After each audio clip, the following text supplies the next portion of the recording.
Yes, that would be my motion. I would move it to be re-referred to the Ways and Means. And Thank you. Therefore, all right, well, thank you. HF 3508. It's the dairy with an I bill. There's a dairy margin coverage through the USDA. It's part of the Farm Bill, and that it takes milk production takes previous history of milk production, and we have what the bill does is amends it because there are some dairy farms that have started since the date of what you're supposed to be using for the qualification. So everybody that has been a producer of milk, they would use the date from, I believe, the 2022 year. And if there's any new farms that have started up since then, would be able to use basically the most recent production or whatever is considered applicable for this. So there's about 30 to 40 farms that fall under this category in the state. And, just to be able to expand this and to open it up to all farms, I think it's something that I would love to see happen and to be able to help the dairy industry out. and we have several testifiers, so I think Representative Nelson, if we'd like to move to them. Yep, we can go ahead and move to testifiers, and if there's questions after that, but yeah, testifiers. First up, Garrett Luthens, President, Minnesota Milk. And Lucas Sjostrom, Executive Director of Minnesota Milk.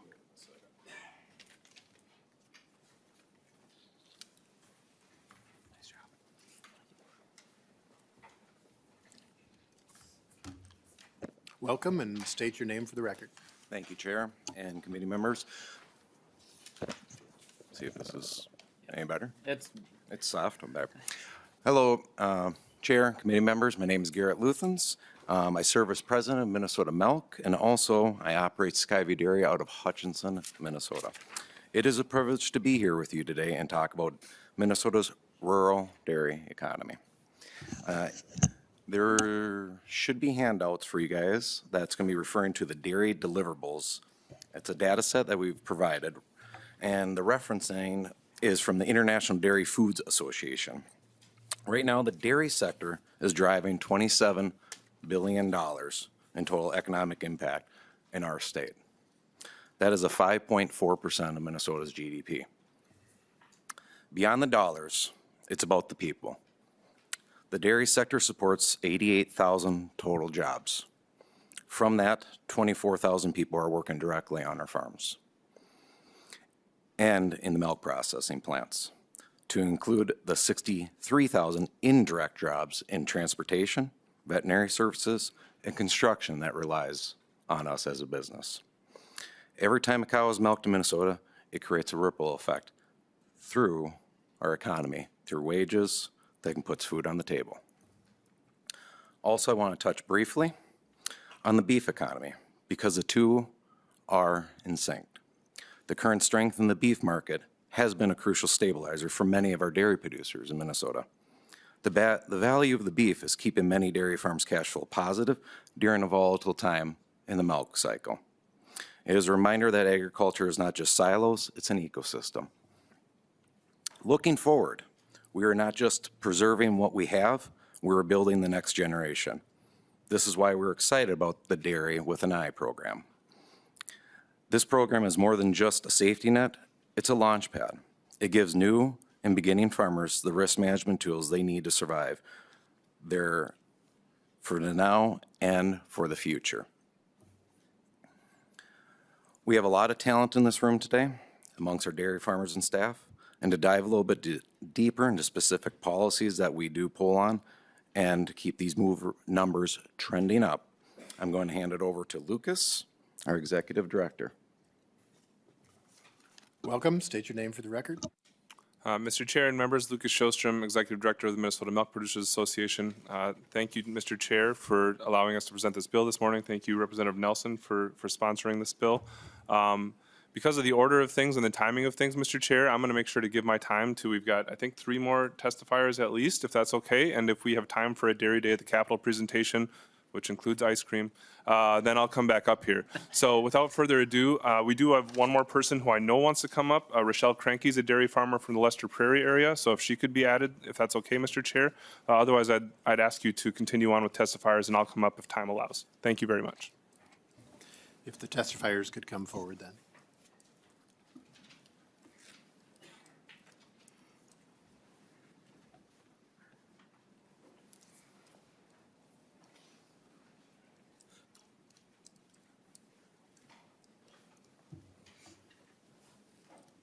Welcome, and state your name for the record.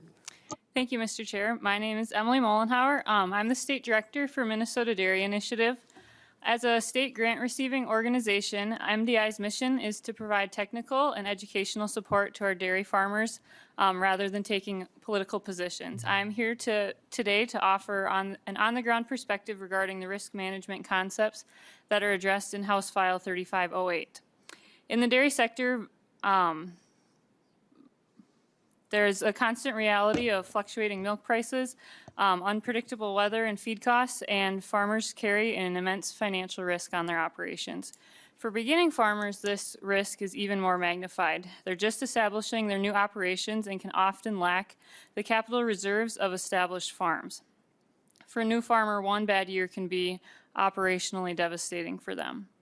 Access to robust risk management tools provides a critical financial safety net for these farmers. It allows new farmers to weather early storms, secure necessary financing from lenders, and make long-term business decisions with confidence. But beyond these financial tools, managing risk also means having the right knowledge and guidance on the farm itself. That's where Minnesota Dairy Initiative steps in. MDI operates by connecting dairy farmers with a dedicated team of professionals, people like their veterinarians, financial advisors, nutritionists, and lenders.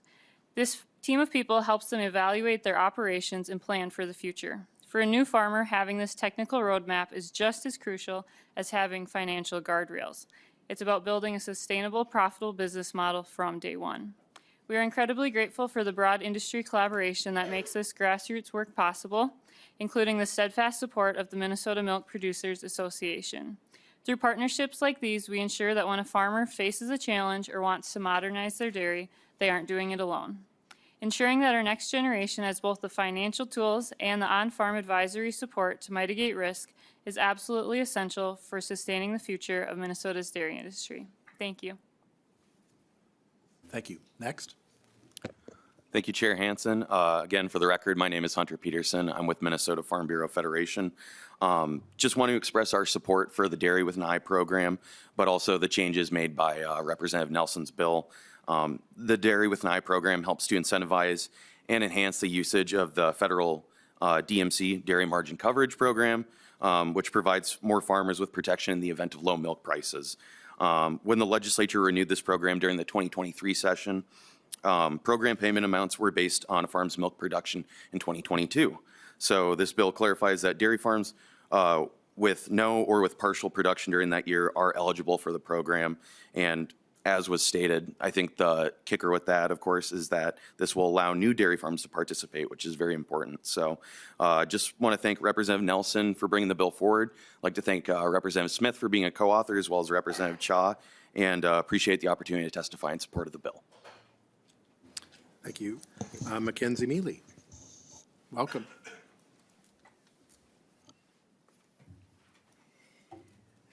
Thank you, Chairman Hansen and members of the agriculture community. For the record, my name is Mackenzie Mealy. I'm a student at Glencoe Silver Lake and an FFA member. First off, my name is Mackenzie Mealy. I'm a junior in high school and an FFA member. My family owns a first-generation small dairy farm. When this first got brought up, my family had just started out with their dairy farm, and we got granted a little bit of money to help our dairy farm, and that really helped boost and get our farm started. Financial struggles with a new dairy farm are a huge problem. A lot of new farmers starting up have almost nothing to work with, or if they do, is family owned and have a lot of financial problems. Most farmers have to work a second job in order to be somewhat financially stable. For example, both my parents work a job on top of the farm, and we're $5,000 to $10,000 in debt every single month. That's why I appreciate the opportunity to come and talk to you guys today. One thing that I think is huge is that most farmers that are new farmers start from the ground. My family originally bought a barn that was not made for dairy production at all. It took us 3 years to actually start producing milk. We bought heifers in the beginning and we didn't have any dairy production. So when the grant first got released, we barely met the needs of the milk production that they wanted us to have, which I think is very difficult. And I think that it shouldn't be that way, that they should have more leniency. I originally came here today with my egg issues group. We presented on land availability a while ago and the impact that that has on farmers, and I think that still applies to dairy farmers as well. For example, my family owns 7 acres of land. So that is not enough to grow crops, hay, everything that you would need. So there's a big financial burden when it comes to all of that stuff. And I appreciate your guys' work on this issue in the investment, not just in young people like me, but also the future of rural communities and the future of dairy production. Thank you, and I'll be happy to answer any questions you guys have. Thank you. Next testifier. Good afternoon, Mr. Chair and Committee. My name is Rochelle Krinke. I own and operate a dairy farm with my family out west of here by Hutchinson, Minnesota, and I'm here today to speak in support of the Minnesota Dairy Initiatives Program. Our farm formed our first MDI team in 1998. At the time, we were bringing home our 5th generation to the dairy, and we expanded our herd from 60 to 120 cows. And in the ensuing years, we've grown to 700 cows, and we've maintained our MDI team. MDI helps bring the professionals that support your dairy business to the table, and it provides the structure to maintain the meetings and the minutes and provides accountability for the changes you say you're going to make. This year, we're in the final permitting process for a multi-million-dollar expansion to our dairy and to welcome our 6th generation farmers home to our dairy, and we look forward to having MDI by our side to support us. Thank you. Thank you. Is there anyone else in the audience who would like to testify for or against the bill? Anyone in the audience? Are there any questions for the testifiers?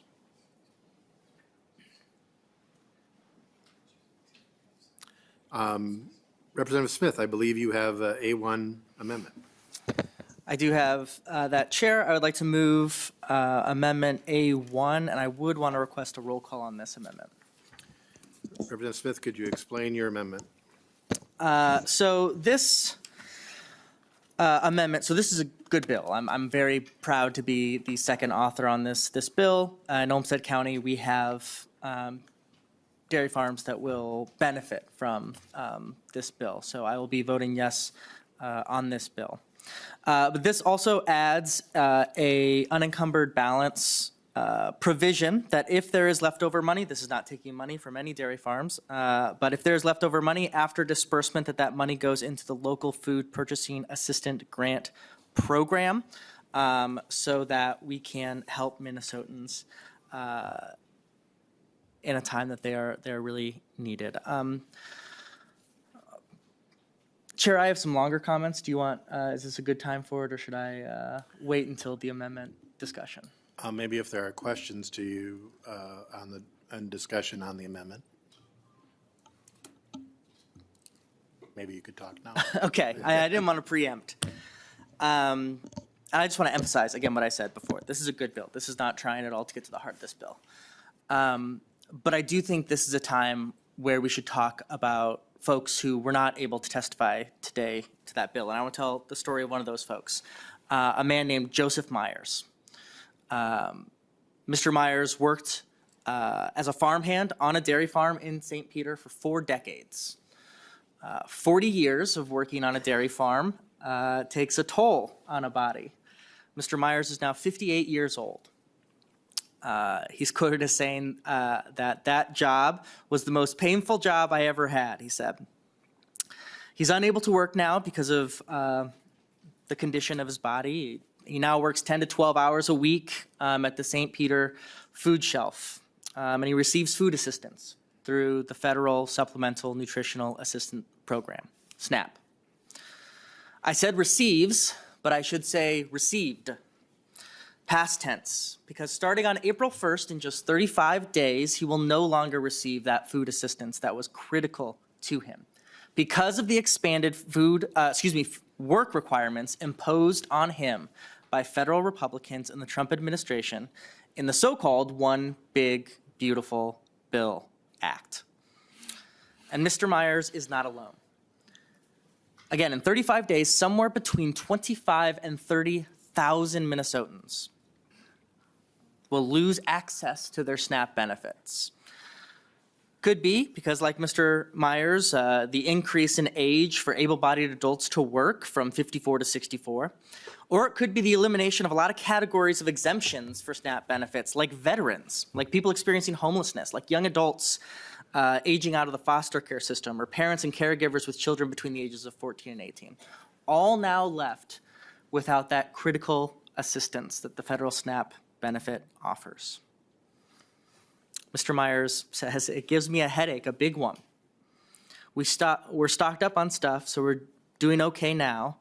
But when the food stamps come to an end, because I'm not making 80 hours, then it's gonna be real suffering.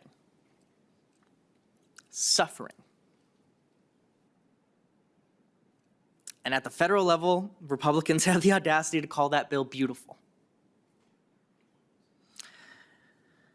It is completely unacceptable to claim to advocate for Minnesota's agricultural industry in the same breath that we are not supporting folks like Mr. Myers, who is working in that industry. How can we let someone who has dedicated his life to feeding people go hungry? It's imperative for us in this committee, the Agriculture Committee, where we talk about growing food, where we talk about the industry surrounding it and sale of grain and price of commodities, to not just get caught up in those discussions, but also to talk about what is critical that we all want, which is food to go to the hungry. And unfortunately, because of the Trump administration, there's going to be a lot more hungry Minnesotans. And we have a duty to help them. This amendment is a simple one.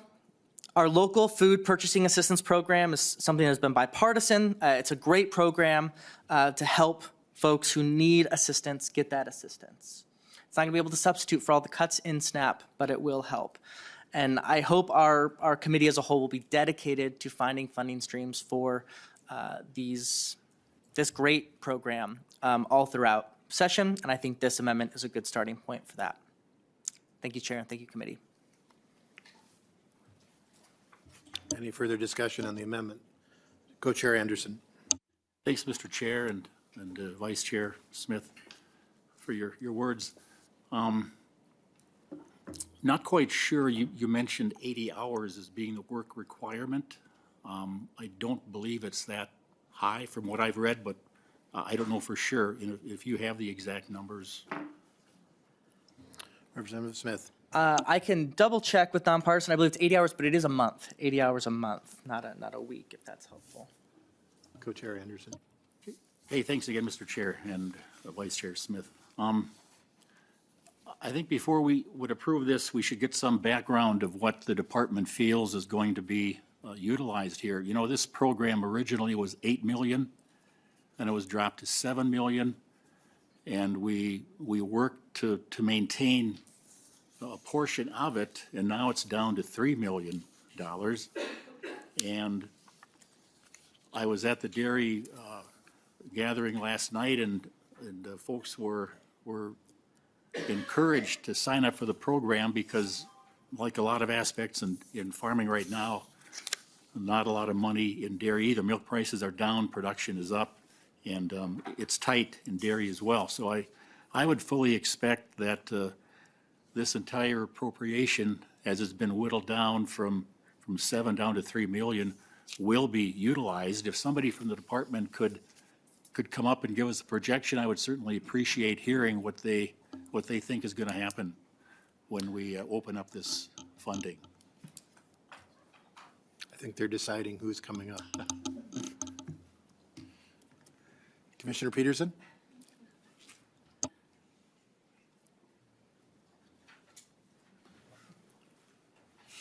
Mr. Chair, members, Tom Peterson, Commissioner for the Department of Agriculture. And looking at Representative Smith's, Vice Chair Smith's amendment, in general, we don't think that there, would be dollars left over. Looking at the last time, we had a minimal amount of dollars left over from the program. The way the process is, we'll take the applications in, and then we would then at that point allocate the dollars. And the goal is to not have any. And last time there wasn't much. It was minimal what was left over, a couple $1,000s, literally. So, I mean, theoretically, you could put that through there. I don't, I hope that there's no money left over. We wanted this money to go to dairy farmers. That being said, we also, do see the LFPA, we've renamed it, that program's open. We do see there will be a tremendous response for that. And we do, commit to working with, everybody to try to find more dollars for that program if that is the case. And so I understand your conundrum and everything, but that is our goal with the program. Co-Chair Anderson? Thank you, Mr. Chair, and Commissioner Peterson. Yeah, I would concur with that there is a need for the program you mention and refer, and I think we would be willing to work with you trying to, turn over cushions and stones and find some funding, but I don't think this is a place to do that. If anything is left, it's going to be minimal, a couple of $1,000s, which, a couple $1,000s, I guess, but statewide or whatever, it wouldn't make a lot of an impact. So I would pledge to you to work with you and try to find funding that's more stable and a larger sum.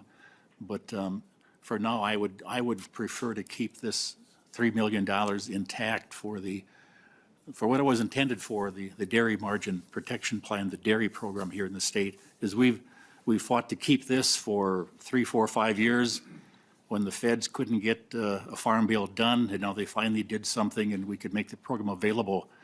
So I would like to see the entire amount to stay where it was supposed to with the dairy program. Thanks, Mr. Chair. Representative Nelson? Thank you, Mr. Chair, and Vice Chair Smith. I thank you for your amendment and your desire to help, because it is it hurts when we see people that are hungry, and I. While I appreciate the conversation, I would ask for a no vote on this. I think we've heard from the department, we've heard from dairy farmers that there very likely will be no money left over. And so I think it, unfortunately, the local foods purchasing assistant grant, there wouldn't be any money for it, or very, very likely. And I think that if we're going to do that, and I believe I was a co-author on that bill last year, I would much rather find something that has a fund, some significant funds that is actually able to do some good, instead of a possibility of some leftover that might happen sometime this summer. And with that, I would encourage a no vote on it. Thank you, Mr. Chair, and just want to say thank you, Chair Anderson, for your remarks too. And we do have a bill that Representative Nelson is working with me on, House File 3693, to increase the funding for the local food purchasing program. And so as we move forward, hopefully we could find some money in the committee to up that program so that we could help out the needy Minnesotans that Representative Smith mentioned. And so just want to say thank you to Representative Nelson for signing on to that bill, and also to the chair for his comments too. Thank you. Representative Smith, in closing? Yeah, I'll be brief. Simply to clarify that under my amendment, no money is going to be taken from any dairy farm in this program. The amendment will read, if we adopt it, any unencumbered balance after June 30th, 2026 may be used for the local food purchasing assistant grant under laws, et cetera. So no money is going to be taken from any dairy farm in the state of Minnesota under this. That is not in any way the intent of this bill. But the intent is, as Chair Anderson said, if there's even just a couple $1,000s at a critical time where there's going to be potentially 30,000 more hungry Minnesotans, I think that's good, as well as finding other streams of revenue that are much bigger, which I also appreciate both Representative Nelson and Chair Anderson, your comments on that, and I believe you. I think we'll be able to do some good work on that in this committee. I just think that we can start this today, even if it is a small amount. I think it's a good place to start. Clerk will take the roll. Chair Hansen? Aye. Hansen, aye. Chair Anderson? Anderson, no. Vice Chair Smith? Aye. Smith, aye. Vice Chair Harder? No. Harder, no. Representative Agbaje? Aye. Agbaje, aye. Representative Burkle? Burkle, no. I'm sorry, Burkle, no. Burkle, no. Representative Frederick? Aye. Frederick, aye. Representative Gander? No. Gander, no. Representative Gottfried? Gottfried, aye. Gottfried, aye. Representative Jacob? Jacob, no. Jacob, no. Representative Lawrence? Representative Lawrence, no. Lawrence, no. Representative Lee? Lee, aye. Lee, aye. Representative Nelson? Nelson, no. Nelson, no. Representative Vang? Vang, aye. Vang, aye. There is not a majority, so the amendment does not pass. To the bill. Yeah, I think I just have some informed questions to kind of help me understand this bill. Representative Nelson, because the commissioner said that the money is expected to be spent with this new language. I'm curious to see, well, I guess maybe this is for so two questions. Maybe perhaps the first question will be for the commissioner, whether, what are the demographics of the dairy farm that the dairy program has served so far in terms of size and demographics of the farmers? And then Representative Nelson, with this new language, I guess how many more new farms is expected to be served, and what are the typical size and demographics you expect to be served with this? Representative Nelson and the department.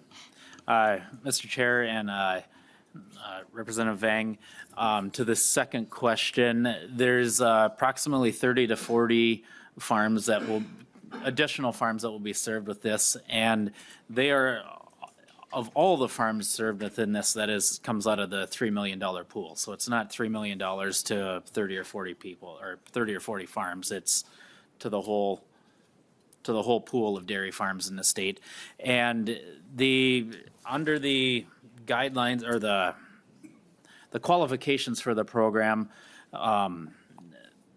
the maximum, I think it's 16 million pounds of milk that can be produced. And so that you might wonder, well, what size is that? I was a former dairy farmer myself. I sold the dairy cows in 2018, and we produced about 1 million pounds of milk a year off of a 50-cow dairy. And so you're looking at somewhere maybe up to around 500 or 600 cows farm, but I don't know, of the dairy farms that are starting, I don't know their size or anything of what would qualify, but I think maybe somebody from the department would be able to answer that. Welcome. State your name for the record. Good afternoon, Mr. Chair and members. For the record, my name is Paul Hugen, and I'm Director of the Ag Marketing and Development Division at the Department of Agriculture. And as the author stated, in terms of new farmers that would be eligible for this that weren't producing in 2022, that's a really small number, maybe 30 at most is what we're talking about. I don't know the demographics of those folks. Other than that, they would have the same eligibility requirements to participate, which means the maximum production is 16 million pounds per year. So somewhere in that 500, 750 cow range. Representative Vang? Any other questions to the bill? Thank you. Representative Lee? Thank you, Mr. Chair. Maybe for the department, being a new member of the committee, don't really know too much about this too. And so just trying to figure out, is there a cap to how much assistance a farmer can get based off the size? I think I mentioned if you produce 16 million compared to, Representative Nelson's producing 1 million, are they getting the same amount of assistance, or how do they go about awarding those grants? Thank you. Mr. Chair, members, thank you. Thank you for the question. So the program is based, payments are made on the first 5 million pounds of production. So to be eligible, you have to be 16 million pounds of production or less. And then everybody would get paid on up to the first 5 million pounds. So to give you an example of how that worked, when we did Dairy with an I 1.0 several years ago, there was $8 million of funding, so more than twice what this level is. Average payment for farm was just over $4,000. The largest farms, so farms who had at least 5 million pounds of production, they received $11,500. So you can kind of extrapolate from there. Will be less than half of that this time, assuming we get the same level of sign up from farms.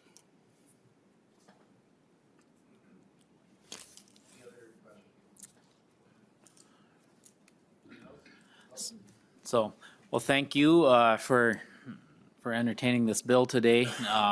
It's an honor to be able to carry this as a former dairy farmer myself.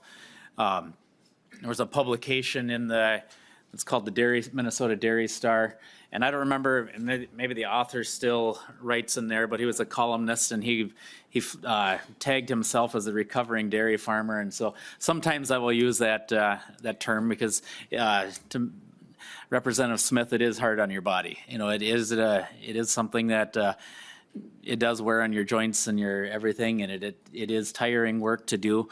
But I thank you for this discussion today, and I would renew my motion to send this to Ways and Means. Representative Nelson renews his motion, House File 3508, be referred to the Ways and Means. All those in favor, please signify by saying aye. Aye. Opposed, say no.